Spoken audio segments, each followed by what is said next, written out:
My name's Ethan Braid. Today we're going to compare the 4% retirement spending rule to the 3.5% retirement spending rule with actual results back to the year 2000. Our first illustration is going to be for the 4% spending rule going back to the year 2000, making $1 million investment in the Vanguard Balanced Index Fund and then distributing 4%, $40,000 in the first year and growing that distribution by 3% for inflation for the next 23 plus years. What we see is that our $1 million invested over 23 years ago is now $699,000.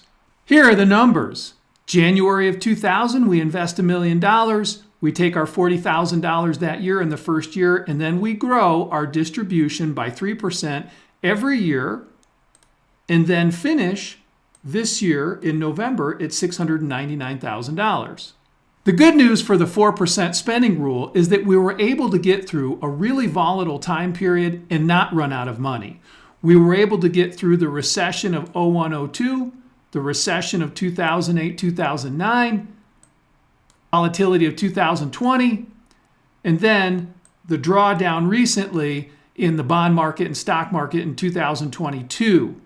The bad news is that as we're getting older, our portfolio value is declining and our security in retirement is diminishing. Now let's look at the 3.5% spending rule starting at the same date, January 1 of 2000. All other factors equal except we're distributing 3.5%, $35,000 in the first year and growing that $35,000 by 3% for inflation over time.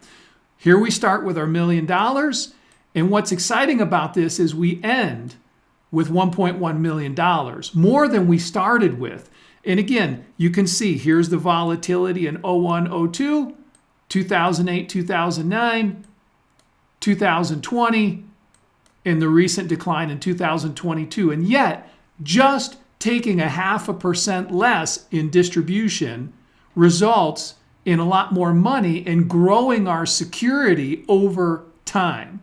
Here are the numbers. Starting in January of 2000 with our $1 million investment, taking $35,000, growing it for inflation, and then finishing at $1.1 million in November of this year. Now let's look at a table that summarizes the ending results for these two spending strategies over the 23 plus year period.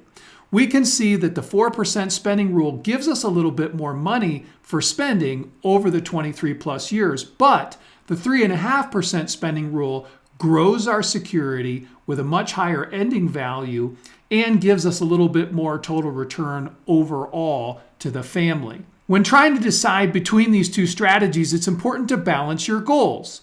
If you want to spend more money in your retirement and you don't mind watching your security in retirement decline, then the 4% spending rule is a good choice.